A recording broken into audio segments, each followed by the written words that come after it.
Nabi Muhammad Sallallahu Alaihi Wasallam.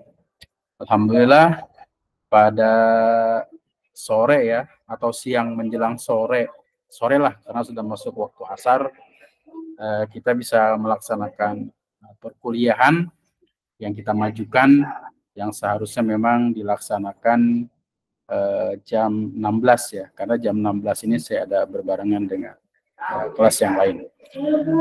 Teman-teman sekalian, perlu saya sampaikan tadi ada amanah dari Pak Direktur dan Pak Ketua terkait dengan usulan judul ya, judul tesis. Di mana untuk judul ini sekali lagi saya sampaikan tidak harus teman-teman membuat bab 1 ya, tapi silakan saja diajukan dengan membuat identitas, nama, kemudian nomor induk mahasiswa, kemudian tulis judulnya, dan deskripsikan juga latar belakang memilih judul, itu saja ya. Jadi tidak harus satu bab yang mungkin lebih dari 5 halaman ya. Karena pada saat ini karya ilmiah itu sebenarnya tidak harus tebal-tebal gitu ya. Tetapi yang penting ada novelty, ada sebuah kebaruan dari penelitian-penelitian sebelumnya. Nah, inilah yang mungkin yang harus kita perhatikan, yaitu novelty penemuan. Jadi semester 3 ini kenapa dari sekarang sudah dianjurkan untuk mengajukan judul, ini dengan harapan sudah ada progres ya, keseriusan nanti dengan harapan tepat waktu ketika lulusnya. Karena memang permasalahan-permasalahan dalam perkuliahan ini ya rata-rata di tugas akhir. Bagi S1 ya di skripsinya. Kalau dia menyerah kadang nggak lulus karena skripsinya. Saya pengalaman di S2 ya sampai saya lulus, sampai S3 banyak juga ada teman-teman yang nggak lulus karena tesisnya. Nah, kemudian juga sama di S3 juga ada disertasi. Banyak juga teman-teman yang nggak lulus karena disertasinya. Kuliah bareng-bareng itu lancar sekali ya. Lancar sekali, senang sekali ya ketika sudah di akhir, masing-masing sudah punya tugas untuk menyusun karya ilmiahnya. Nah, ini sudah masing-masing berjalannya, sudah jarang ketemu. Nah, maka kemudian disitulah kadang-kadang lepas kontrol, artinya nanti aja yang sampai waktu-waktu yang lama tidak selesai. Nah, saya berharap teman-teman semua nanti dapat menyelesaikan tesis dengan baik ya. Jadi tesis yang baik itu ya tesis yang selesai, yang tidak baik yang tidak selesai. Itu saja mungkin ya terkait dengan informasi pengajuan judul. Jadi kalau ada isian dalam bentuk Google Form untuk mengisi judul, ya tulis nama, kemudian NIM, judul, dan latar belakang memilih judul tersebut. Nah, nanti tugas dari dosen yang ditugaskan, diseminarkan atau apa, nanti yang meluruskan judul tersebut. Nah, itu saja mungkinnya terkait dengan informasi. Nah, selanjutnya teman-teman sekalian, kita ini sekarang ini sudah masuk sesi ke berapa ya? Sudah masuk sesi ke-11, berarti sekarang ke-12. Nah, sekarang ini kita bahasannya adalah media pengembangan sumber belajar dan media pembelajaran PAI berbasis web ya, berbasis web. Jadi pengembangan media pembelajaran PAI berbasis web. Tapi saya akan mengkonfirmasi dulu ya bahwa ini nggak bisa dibuka ini. Ada teman-teman yang memang harus mempresentasikan ya tugas-tugasnya ini. Nah, kira-kira yang presentasi tentang pengembangan pembelajaran PAI berbasis web ini ada yang sudah hadir belum nih? Kak yang sudah hadir? di sini? Belum ya? Belum hadir ya? Nah, kelasnya saya ingin kehadiran dulu. Kita sekarang masuk ke topik ke-13 ya. Katakanlah 12 lah sini. Pengembangan pembelajaran PAI. Pembelajaran PAI berbasis web.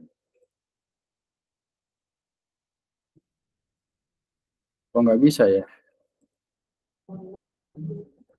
Kita masuk ke topik. Kok nggak bisa ya? Tak tahu.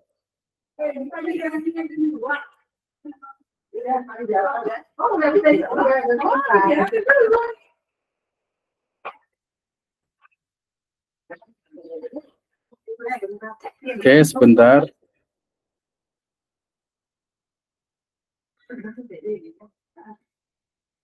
Saya buka dulu kelasnya ya.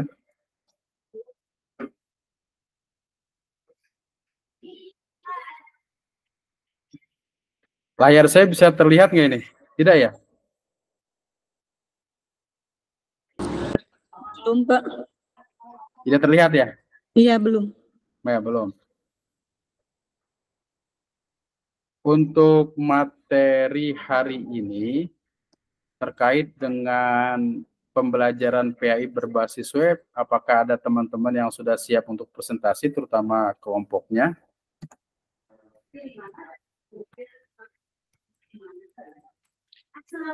Namanya siapa, Pak? Punten? Saya belum ada. Nah, justru ini kesulitannya, saya kenapa nggak bisa buka file saya ini di sini. Saya berkali-kali klik buka, nggak bisa buka. Sebentar, saya akan buka file dulu.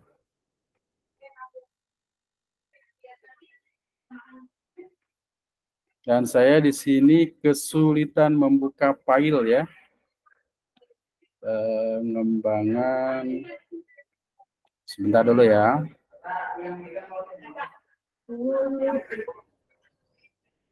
S2.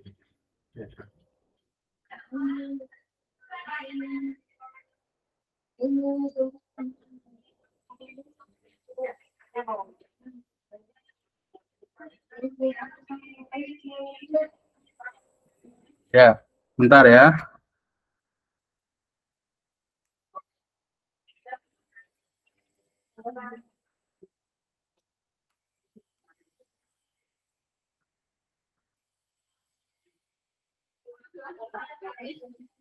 Nah, sebentar, kalau kaitan dengan kelompok B2 ini terkait dengan tema pengembangan sumber belajar berbasis web itu ada namanya Irmayanti, kemudian Syamsul Huda, dan Aprizal Tamami. Ada nggak? Tadi Bu Irma keluar lagi, mungkin nge-lag juga itu ya? Ya, keluar lagi ya? Iya, ke itu. Jadi kalau kita lihat ya, tema ini materi ini nih. Ini terlihat layar ya? Lihat Pak, kelihatan. Ya, ada Bu Irma Yanti, Syamsul Huda, Afrizal Tamami. Terus kalau kaitan dengan yang kemarin itu pemain edukatif, tapi sudah presentasi ya. Ada Hasanuddin, Siti Nur Asia, sama Lina Herlina. Oke, yang bersangkutan hari ini hadir, Bu Irma.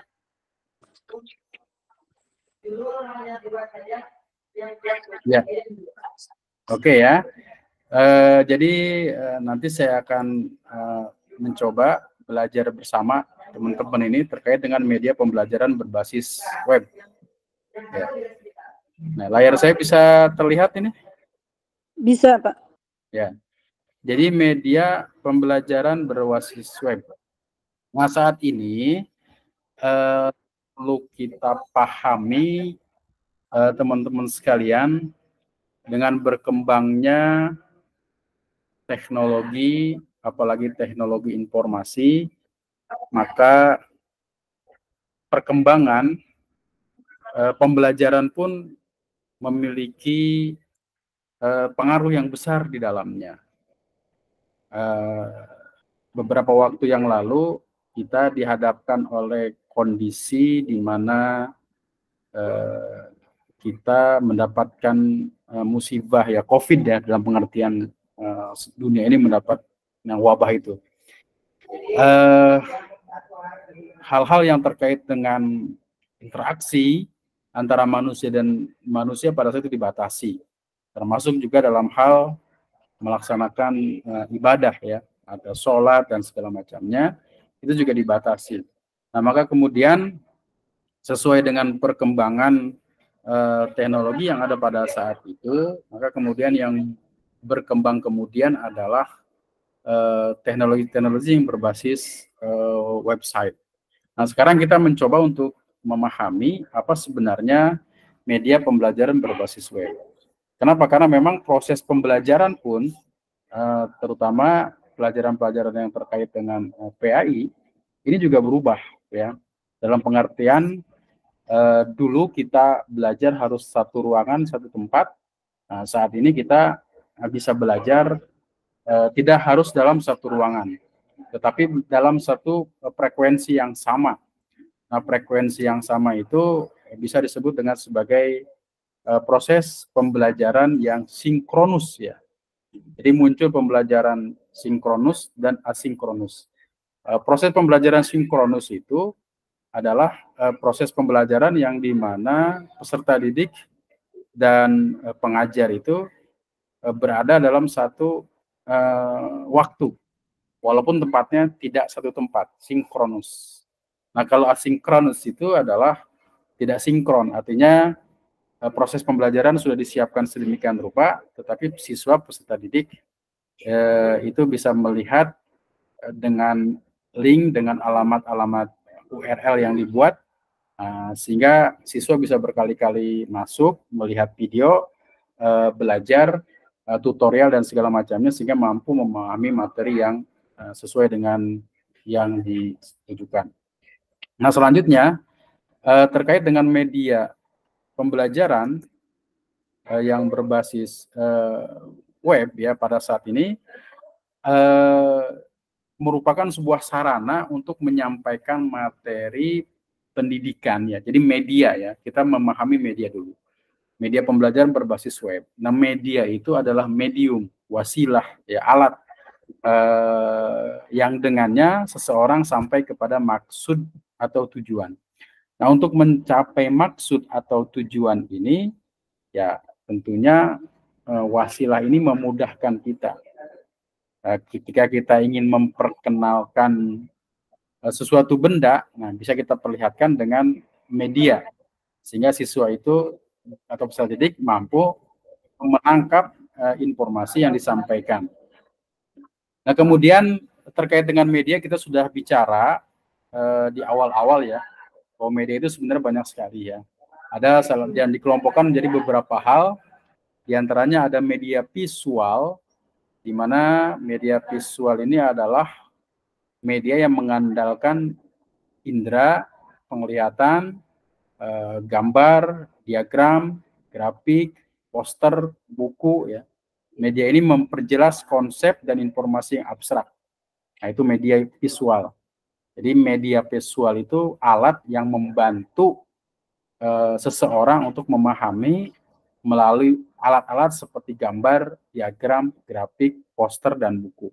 Nah, ini juga termasuk dalam media pembelajaran PAI. Nah, kemudian ada audio. Nah, audio itu secara bahasa dimaknai sebagai suara. Nah, media yang termasuk di dalamnya audio itu adalah seperti suara, radio, podcast ya. Kalau podcast itu audio juga sebenarnya. Walaupun sekarang podcast itu bisa dilakukan dengan audio dan visual. Kemudian audio visual ini atau media audio ini berguna untuk meningkatkan pemahaman melalui pendengaran.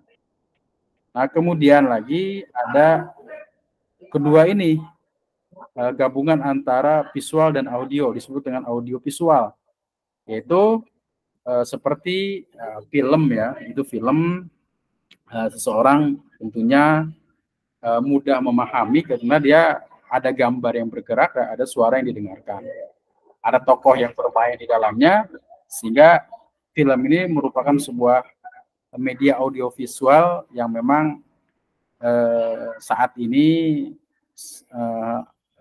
lebih digemari ya, disukai, walaupun kemudian muncul dalam audiovisual ini tingkatan-tingkatan, misalkan 2 dimensi, 3 dimensi, 4 dimensi, 5 dimensi, dan seterusnya ya. Dimana semakin banyak dimensinya itu, semakin seseorang itu merasakan seperti apa yang dirasakan yang ada dalam film tersebut. Nah, ini terkait dengan audiovisual.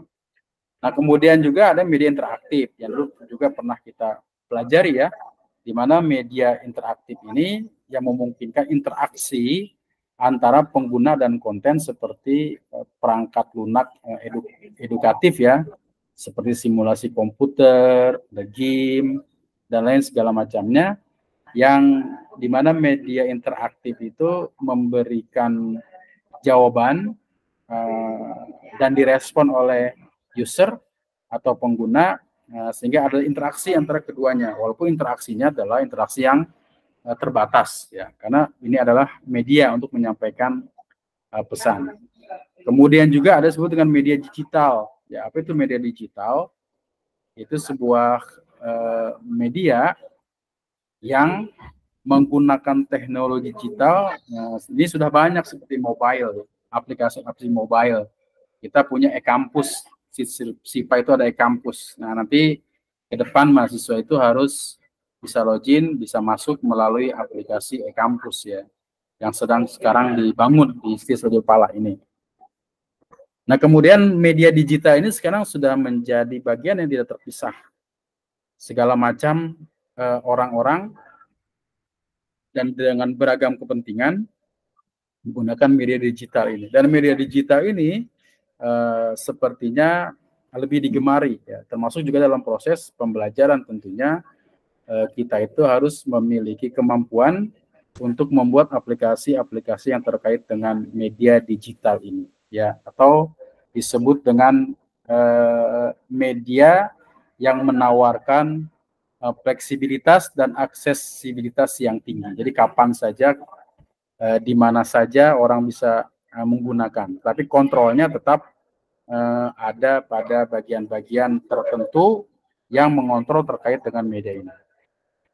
Nah, kemudian ketika kita belajar tentang media pembelajaran berbasis web, maka paling tidak yang ada di pemikiran kita bahwa media ini tidak terlepas dari yang disebut dengan komputer, tidak terlepas dari internet ya, dan tidak terlepas dari media-media yang update.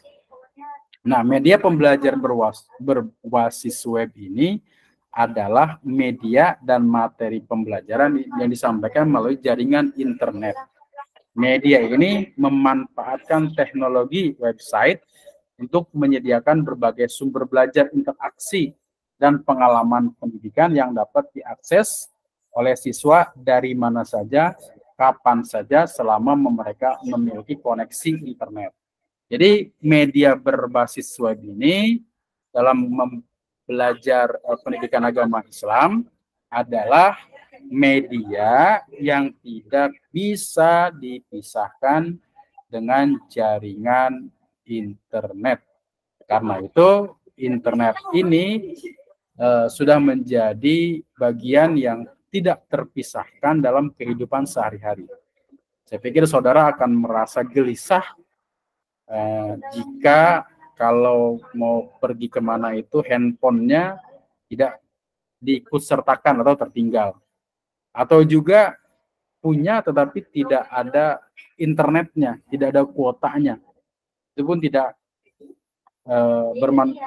kurang manfaatnya ya. dibanding kalau memiliki fasilitas-fasilitas yang lengkap.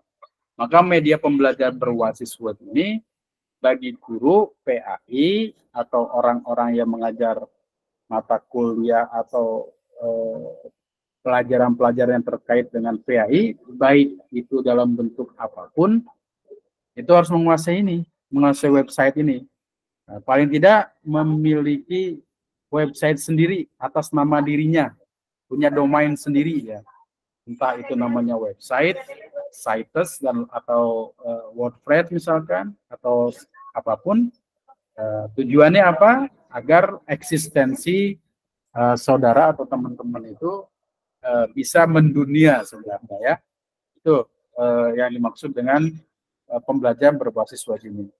Kemudian juga kita bisa menyimpan materi-materi pelajaran di situ sehingga siswa bisa melihat, mereview, mengulang dan memahami materi-materi pelajaran yang kita berikan yang berbasis pada web. Ya.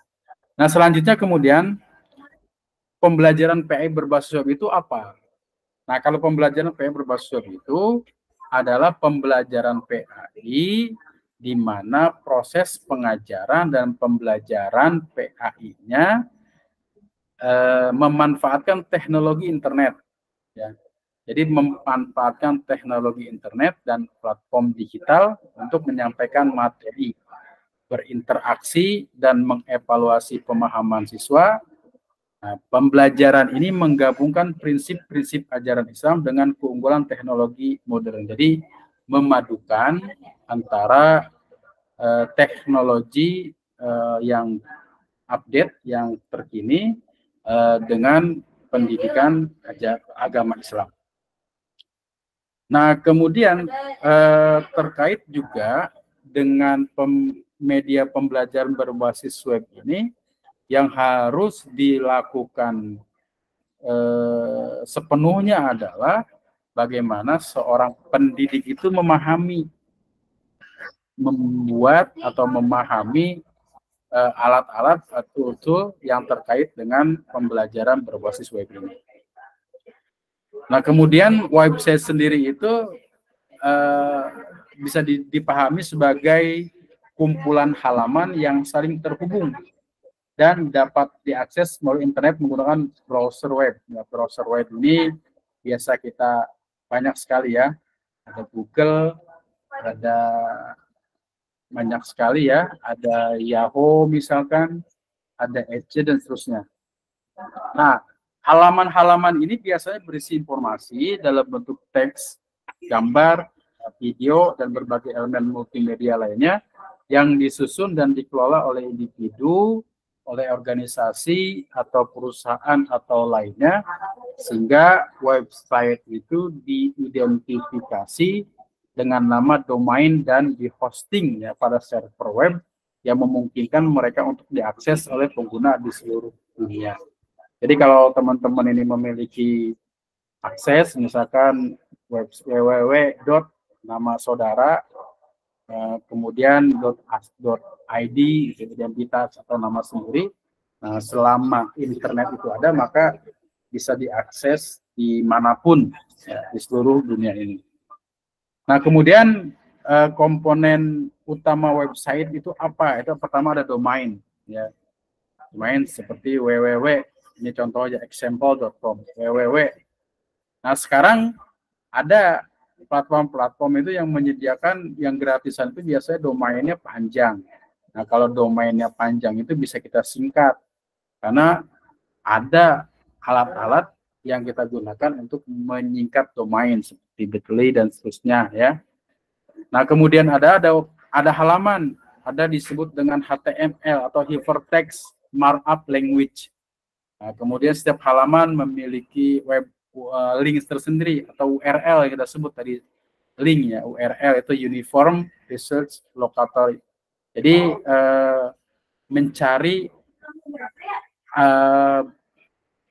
alamat-alamat yang sudah ditentukan secara sistem dalam web gitu ya. Sehingga ketika menggunakan berbasis web ini kita bisa berbagi file dengan cepat, berbagi buku dengan cepat, berbagi informasi dengan cepat. Di mana pada saat masa lalu kita hanya berbagi kabar aja ya, dan menulis kabar pun biasanya dibatasi oleh berapa kata. Tapi sekarang sudah revolusinya cukup tinggi, jangankan kata, buku saja bisa kita kirim dengan sangat mudah ya, melalui aplikasi-aplikasi seperti WA, email, ataupun lainnya. Dan bahkan sekarang ini website-website ini kenapa harus kita kuasai? Karena kalau orang-orang yang menguasai website ini orang-orang yang punya niat tidak baik, ya berarti internet ini dikuasai oleh mereka yang tidak baik. Karena itu bagi guru PAI, maka pembelajaran berbasis web ini merupakan sebuah dakwah sebenarnya ya, untuk mengajak orang-orang pada sesuatu yang benar. Nah, kemudian contoh dari website-website atau teknologi-teknologi saat ini yang sedang yang sedang digandrungi oleh masyarakat ya, itu biasanya aplikasi-aplikasi yang singkat, video-video kreatif yang singkat. Maka seorang pendidik atau guru pun harus mampu memaksimalkan fungsi-fungsi itu. Dan berdasarkan informasi sekarang ini yang semarak di internet itu termasuk adalah judi juga, ada judi online. Judi online ini menjadi penyakit masyarakat yang luar biasa. Dan anehnya Indonesia ini adalah pengguna yang pertama di judi online itu. Nah, karena itu di sini sudah sangat luar biasa, sehingga bagaimanapun seorang pendidik tentunya memiliki tanggung jawab baik bagi siswa maupun bagi yang lain untuk memberikan informasi-informasi yang baik kepada siapapun, dan kalau saudara memberikan informasi yang baik kepada siapapun, nah itu bisa menjadi amal soleh tentunya. Tapi sebaliknya, kalau kita memberikan sesuatu yang negatif, ya akan memberikan keburukan-keburukan. Nah, kemudian komponen utama website itu ada juga hosting ya, atau layanan yang menyediakan ruang. Jadi layanan yang menyediakan ruang di server untuk menyimpan file, sehingga dapat diakses secara online. Jadi web hosting ya. Biasanya kita membeli ya, atau menyewa dalam waktu tertentu, bisa 1 bulan, 1 tahun, atau waktu-waktu tertentu. Ada konten, misalkan gambar, video, audio, dan elemen interaktif lainnya. Dan navigasi, yaitu ada menu dan tautan yang membantu pengguna menemukan informasi di dalam website. Navigasi yang baik membuat website lebih mudah digunakan. Jadi di dalam website kita itu ada halamannya, ada link yang kita klik, ya, yang kita kemudian terbuka, tersambung, hasilnya kita dapatkan informasi yang dimaksud. Nah, website itu banyak sekali ya. Nah, paling tidak seorang guru ya, seorang pendidik ya, ini memiliki website pribadi boleh. Ada website bisnis, biasanya. Website e-commerce ya, untuk jual beli online. Website pendidikan, untuk situs pendidikan, .ac.id, website berita, ya misalkan untuk berita. Ada website pemerintah atau institusi, itu website institusi pemerintah. Ada website sosial, media-media sosial. Banyak sekali fungsinya ya. Banyak sekali jenis-jenisnya. Manfaatnya yang pertama ada informasi, yang kedua bisa komunikasi, kemudian yang ketiga transaksi ya, karena website itu juga bisa digunakan sebagai transaksi. Aplikasi saat ini kita dapat menggunakan beragam aplikasi, hanya kita gunakan untuk membayar biaya-biaya tertentu, misalkan ya, bayar listrik, bayar apa, itu kan bisa digunakan melalui website atau aplikasi-aplikasi tertentu yang disediakan oleh penyedia-penyedia yang bertanggung jawab. Kemudian ada promosi dan pemasaran, ada edukasi dan pelatihan. Nah, kemudian ini adalah teknologi yang digunakan dalam website, ada HTML, ada hypertext markup language, ini bahasa dasar untuk membuat dan menyusun halaman web, ada CSS ya, ada Cascading Style Sheets, kemudian JavaScript, ada back-end technology, database, CMS, content management system, ya, ada website, ya, alat yang sangat penting dalam era digital sehingga memungkinkan individu dan organisasi untuk menjangkau audiens global, berbagi informasi dan melakukan berbagai aktivitas online dengan efektif. Nah, nanti terkait dengan media pembelajaran berbasis web ini sebenarnya memang harusnya dipraktikkan ya oleh guru-guru ya, bagaimana cara mereka membuat website. Nggak usah susah-susah menggunakan seperti WordPress, ya, itu sudah disediakan walaupun gratis terbatas. Nah, kita bisa menggunakan yang Citus misalkan yang digratiskan yang dibuat oleh Google itu bisa kita manfaatkan secara baik, dan tentunya teman-teman ini harus mampu memanfaatkan teknologi ini secara baik sehingga mungkin pada saatnya penggunaan teknologi ini dapat memberikan pengaruh yang besar kepada siswa.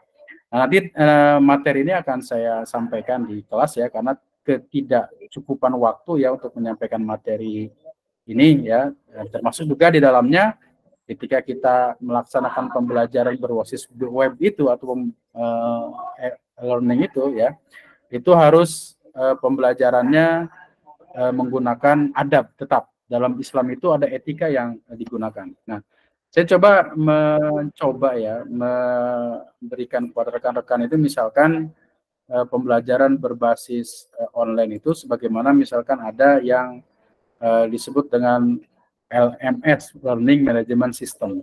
Nah, katakanlah ada sebuah lembaga ya, misalkan ada sebuah lembaga atau universitas misalkan saya akan memberikan contohnya. Jadi proses pembelajaran ke depan itu sepertinya tidak harus kelas ya diutamakan. Misalkan ini ada LMS dari sebuah universitas ya, katakanlah universitas terbuka. Jadi proses pembelajaran ini sebenarnya berbasis sesi 1, sesi 2 sampai sesi 8. Setiap sesi ini ada isiannya, ada bahan-bahannya. Di mana tutor itu atau guru itu nanti hanya memberikan video-video, dan video pun tidak terlalu panjang, disampaikan dalam waktu yang singkat ya, sehingga video-video yang panjang itu sekarang kurang diminati sebenarnya, karena teman-teman orang-orang itu mendapatkan informasi hanya dari sesuatu yang singkat-singkat saja. Nah, ini ada trouble ya, jadi masalah. Jadi proses pembelajaran berbasis web ini salah satunya menggunakan aplikasi ini, dan teman-teman semua juga harus terbiasa ya, dimana setiap sesi ini biasanya di sesi 1 ada perkenalan ya, di sesi 2 ini ada tugas, ada materi, ada diskusi ya, ini contohnya ya, ada materi, ada diskusi yang disertakan, ada latihan-latihan. Nah, sehingga nanti mahasiswa itu bisa memahami proses pembelajarannya dengan baik. Nah, itu aja mungkin rekan-rekan ya yang perlu sampaikan terkait dengan materi kita yang disampaikan pada hari ini ya. Di sini banyak rekan-rekan yang sudah masuk ya. Oke, sudah masuk semua. Oke, kalau ada hal-hal yang ditanyakan silahkan ya. Ini sebenarnya saya ingin praktik sebenarnya ya. Setiap mahasiswa itu harus punya website. Nah, kita cari platform yang gratis sebenarnya, bisa menggunakan Google Citus ya, WordPress atau lain segala macamnya. Nah, ini menggunakan proses pembelajaran berbasis web ini sekarang sudah menjadi kebutuhan, dan para ustadz, para kiai, para ustadzah harus mampu ini menggunakan ini. Nah, karena memang dunia digital inilah yang saat sekarang ini sangat dekat dengan peserta didik, baik itu usia sekolah maupun dewasa. Ya, silakan, tadi ada yang mengangkat tangan, Bu siapa tadi? Oke, Bu Lina, silakan Bu Lina. Baik Bapak, Bismillahirrahmanirrahim. Assalamualaikum warahmatullahi wabarakatuh. Assalamualaikum warahmatullahi wabarakatuh. Sangat menarik ya Pak, untuk di era digitalisasi ini, untuk web itu emang sangat dibutuhkan ya Pak, sangat diperlukan juga. Namun saya rencananya nih bulan ini di sekolah di PAUD ya Pak, Ya. ada rencana untuk memasang web seperti itu. Karena emang kami selalu guru-guru kami itu selalu mencari informasi lewat internet, lewat web seperti itu Pak, untuk kegiatan pembelajaran. Nah, yang ingin saya tanyakan untuk memasang web itu daftarnya Pak, apa ada orang khusus seperti itu Pak? Ke siapa nih seperti itu? Ya. Mohon. Oke, terima kasih Bu ya. Ini Iya. pertanyaan bagus ya. Model pembelajaran pengembangan pembelajaran berbasis web ini, sebagaimana tadi disampaikan itu adalah proses pembelajaran yang tidak terlepas dari jaringan internet. Nah, jaringan internet itu menjadi pokok. Iya. Bahkan sekarang ini internet sudah menjadi 10 bahan pokok kali ya. Kalau dulu 9 bahan pokok. Sekarang 10 bahan pokok, jadi ditambah jaringan internet. Nah, kemudian setelah jaringan itu kita miliki, kita apakan? Maka kemudian kita harus memiliki bagi guru itu kecerdasan untuk menggunakan alat-alat yang berbasis internet. Alat-alat yang berbasis internet ini biasanya alat-alat yang berbasis dengan aplikasi. Nah, sekarang sudah kita temukan bahwa guru pun harus memiliki kemampuan yang beragam untuk menggunakan aplikasi ini. Di Kementerian Agama itu kan banyak sekali ya. Kalau mau ujian ada PDUM, kalau kelembagaan ada EMIS, kalau apalagi Simpatika ya, itu kan semuanya berbasis internet, di mana semua guru memiliki akun dan berhak mengelola akunnya ya.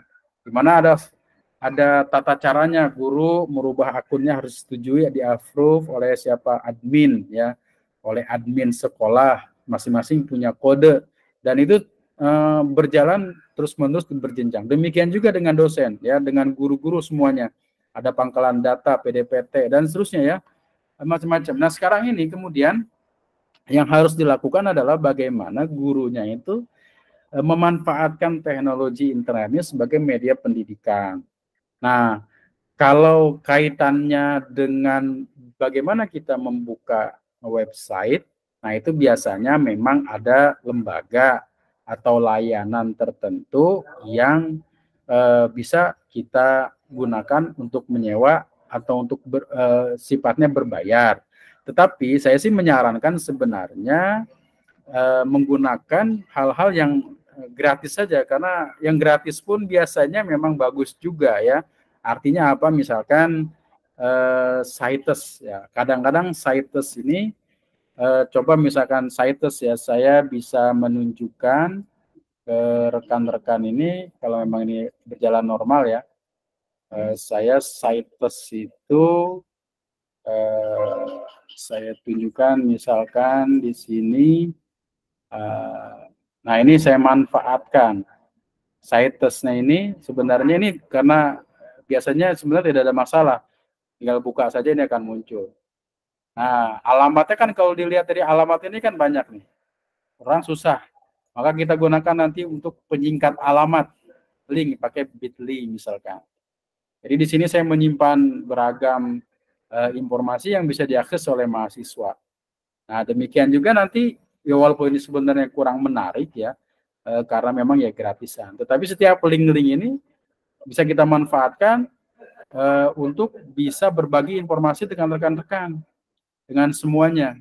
Ya misalkan saya banyak ada misalkan ada katakanlah SKPI, surat keterangan pendamping ijazah, di mana mahasiswa bisa menyimpan. Nanti kita bisa berbagi file. Nah, file itu bisa aksesnya kita batasi dan seterusnya ya. Guru-guru saja yang punya akses file yang bisa filenya, yang lain tidak, itu bisa kita olah. Nah, jadi terkait dengan pertanyaan Ibu itu, setelah kita memiliki jaringan internet untuk TK misalkan ya, kita gunakan hal-hal yang terkait dengan manfaatnya untuk anak-anak seusia TK atau mungkin orang tuanya. Ya, misalkan mencari informasi yang terkait dengan bagaimana pembelajaran yang baik di TK. Tapi sebenarnya gurunya pun harus sudah memiliki kemampuan untuk berbagi informasi ya, berbagi informasi terkait dengan apa yang dilakukan oleh seorang pendidik ya, seorang guru. Jadi langkah selanjutnya memang harusnya adanya pembinaan dan pelatihan untuk memanfaatkan media itu secara baik yang dilakukan oleh satuan pendidikan. Nah, kalau sekarang ini kan guru pun di Kementerian Agama itu kan diarahkan untuk mengikuti pelatihan-pelatihan yang bersifat online dan bersertifikat ya. Pelatihan online bersertifikat dilaksanakan oleh kementerian. Itu harus diikuti oleh seorang guru. Jadi media pembelajaran berbasis web ini sekarang sudah tidak bisa dihindari oleh para guru, dan paling tidak kita harus memiliki itu ya. Maka kemudian bagi guru harus sudah terbiasa membuat Canva, membuat flyer-flyer Canva ya, menggunakan Canva atau sejenis ya, masih banyak aplikasi-aplikasi yang termasuk juga membuat video-video tutorial, memiliki akun di YouTube, mengupload tutorial, kemudian nanti bisa dilihat oleh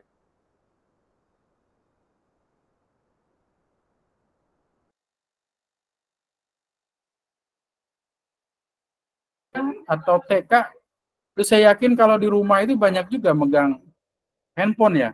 Nah, nanti kalau megang handphone, kalau gurunya punya akun, ya diarahkan saja untuk melihat akun-akun gurunya. Nah, menurut saya itu lebih baik, lebih mendidik ya. Nah, jangan sampai nanti guru itu diam saja.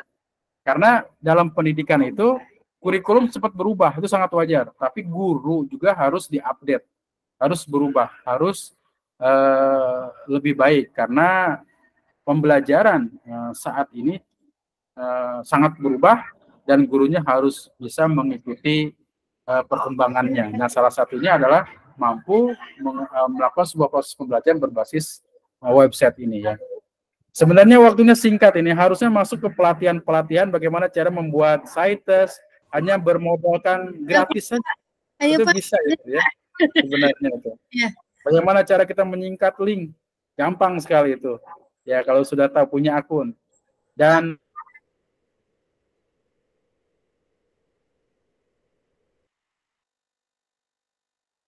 lepas dari pembelajaran berbasis web ya. Ya, mungkin boleh Pak, langsung praktek Pak. Nanti ada inspirasi-inspirasi lain. Mudah-mudahan nanti Ibu ya, nanti bisa baik terkait dengan pembelajaran. Mungkin begitu Bu.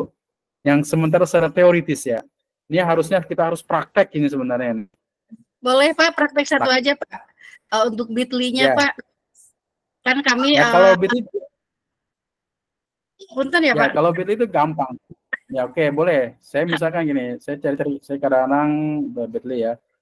Oke, ini kita misalkan tadi ini, nah saya kebetulan nyimpan linknya di sini. Nah, kita ini kan punya link panjang nih. Katakanlah link kelas ini kan panjang. Orang kalau mau ke link ini susah nih. Tinggal copy linknya aja. Linknya misalkan kita login ke sini. Saya loginnya pakai apa ya, lupa nih. Kita cari dulu. Ini ada Bitly, nanti dicari saja. Ini contohnya menyingkat link ya. Masih banyak yang lain. Harus daftar dulu ya Pak untuk Bitly-nya ya? Via email ya Pak? Ini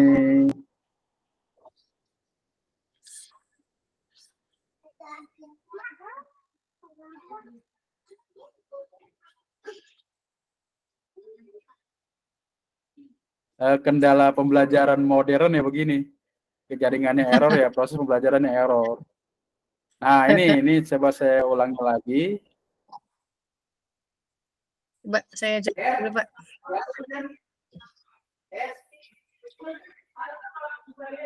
Nah, nanti saya pikir ini saya ada kendala Bu. Mohon maaf ini. Kendala di jaringan ini. Jaringan saya berpindah-pindah. Wifi-nya banyak sekali. Nah, tapi ini berpindah-pindah ini. Banyak yang pakai. Jadi nanti kalau terkait dengan bagaimana cara menggunakan Bitly dan segala macam itu, ya sebenarnya Ibu bisa cari di YouTube, itu bisa Bu. Cara menggunakan Bitly atau apa-apa, ya. Itu bisa dicari. Nah teman-teman sekalian, saya pikir terima kasih ya atas kehadirannya. Ini mohon maaf, sekarang sudah jam 16 ya. Nanti kalaupun terkait dengan bagaimana menggunakan Bitly, saya bisa sertakan di kelas ya. Cara menggunakan Bitly-nya nanti saya rekam. Cara menggunakan Citus juga mungkin nanti saya bisa buatkan videonya, dipelajari, kemudian juga nanti bisa di kelasnya ya. Dan sekarang pembelajaran seperti itu. Nah karena itu nanti materinya akan saya kirim di kelas dan presensi ditunggu saja ya. Nanti saya aktifkan sampai dengan jam 17 ya. Ya, nanti tayang dari jam 4:05 sampai dengan jam 17. Nanti silakan dicek untuk kehadiran hari ini. Terima kasih atas perhatiannya. Mohon maaf atas segala kekurangan. Terima kasih atas perhatiannya sekali lagi. Mudah-mudahan kita semua diberikan ilmu yang bermanfaat oleh Allah Subhanahu wa taala. Akhirul kalam. Assalamualaikum warahmatullahi wabarakatuh. Waalaikumsalam warahmatullahi wabarakatuh.